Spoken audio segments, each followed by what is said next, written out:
Your outbound data is clean, your sequences are running, your reps are working, but pipeline is still flat. Here's what nobody is telling you. The problem isn't your data, it isn't your messaging, it isn't your reps.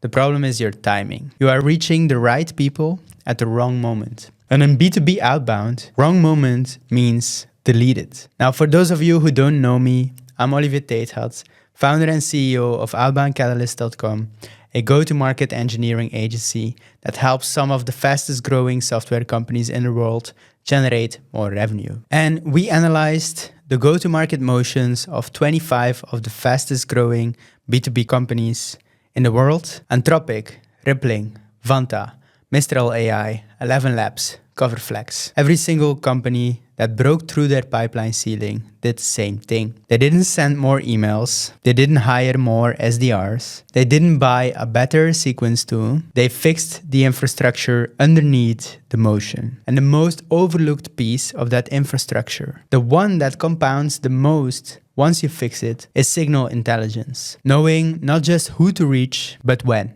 Because most outbound is built around a static question. Does this company fit my ICP? Industry, headcount, job title. You build the list, you run the sequence, and you wait. But the problem isn't the logic. The problem is that this question tells you nothing about timing. A company can fit your ICP perfectly, but have zero urgency to buy today. So they might have your exact problem and be completely fine living with it for another 6 months. What actually determines whether someone responds, whether they're even in a buying moment at all, is what's happening at their company right now. Something changed. A new leader joined. A funding round closed. A competitor tool got dropped. A compliance deadline appeared. That change is what creates a buying window. And most outbound systems have no way to detect it. Here's the shift that changes everything. Stop asking, does this account fit my ICP? And start asking, is this account in market right now? Those are completely different questions, and they require completely different infrastructure to answer. So there are 5 signals that consistently predict near-term buying intent in B2B. Miss them, and you're sending the right message at the wrong time. Tag them,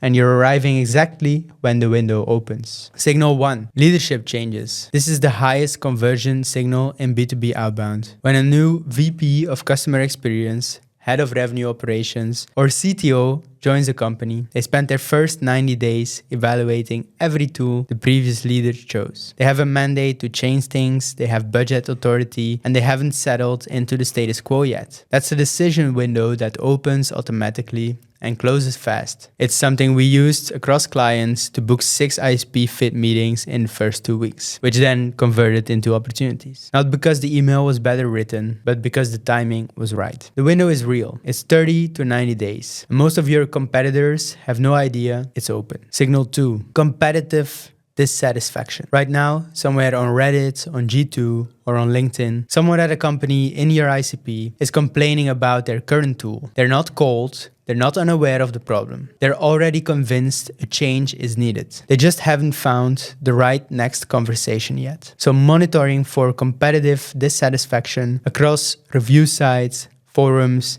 and social platforms surfaces these accounts before they raise their hand through official channels. A company venting about their current CRM on G2 is not a cold prospect. They're a warm one with a deadline. Signal 3, hiring as intent. Job postings are the most publicly available buying signal in existence, and the most underused ones. Because a company posting a head of revenue operations role isn't just hiring. They're telling the market they're investing in revenue infrastructure, which means they need the tools to match. A company posting 5 sales roles in 90 days isn't just growing.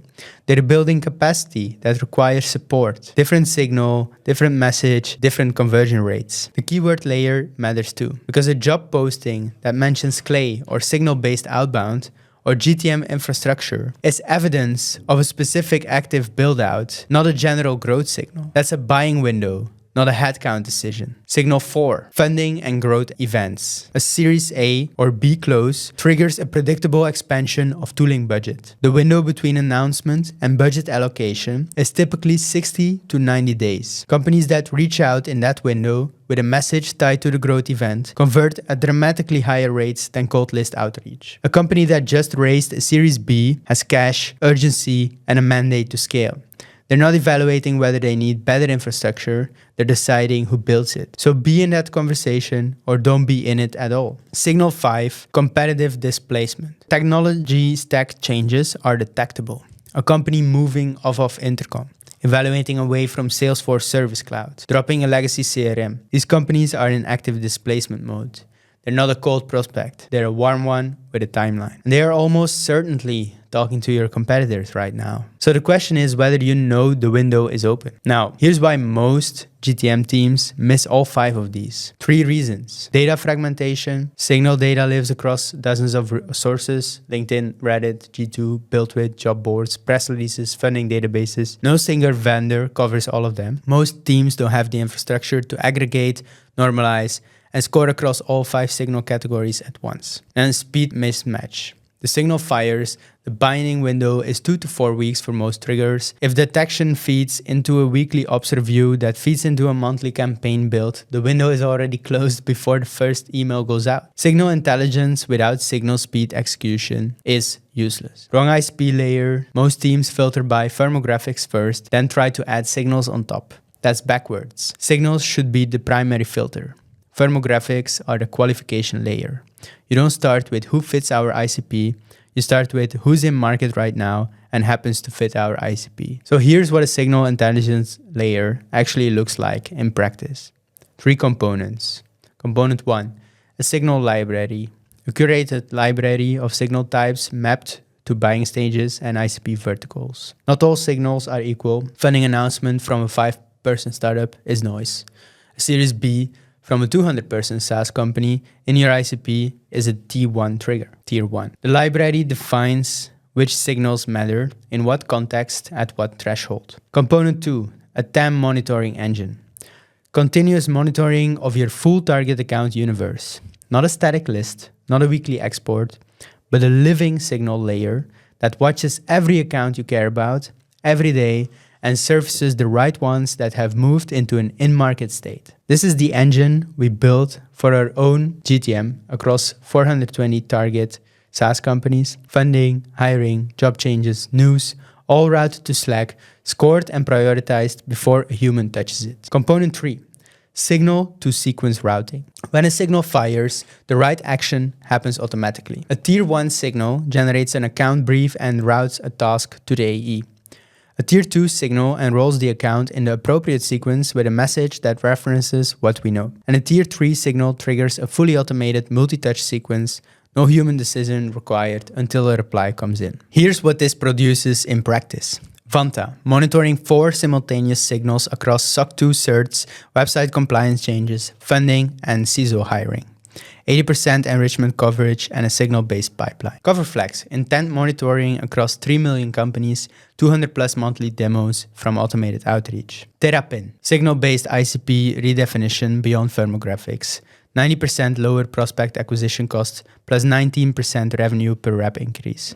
11 reps, automated lead scoring on unique signals, 50% lift in SQLs and pipeline from previously untouched segments. These aren't outliers. This is what happens when the timing layer is built correctly. So here's what it costs you to keep running without it. Your sequences fire on day 1 of a cadence, not the day the prospect hired a new CRO, closed the funding round, or dropped a competitor tool. The message is right, but the moment is wrong. And in a prospect's inbox full of AI-generated cold emails, wrong moments means being deleted. Every week you're not monitoring for buying signals. Your competitors who are monitoring are having the conversations you should be having. And those windows don't reopen. A new leader settles in after 90 days. A funding round gets absorbed after 60.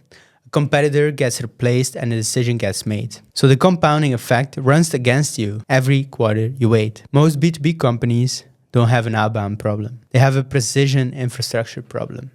And the most overlooked piece of that infrastructure is timing. 5 signals, leadership changes, competitive dissatisfaction, hiring intent, funding events, competitive displacement, and 3 components, a signal library, a TAM monitoring engine, and a signal to sequence routing. All come down to one outcome. Your outreach arrives at the right moment, before the window closes, before your competitors get there, and before the decision gets made without you. That's not a tactic, that's infrastructure. And once it's built, it compounds. So if you want to see how we built this for B2B SaaS companies, the signal taxonomy, the clay infrastructure, the routing logic, book a call using the link in the description. Because the companies winning with outbound right now are not the loudest. They're the ones who know when to show up. Thanks for watching. See you in the next one.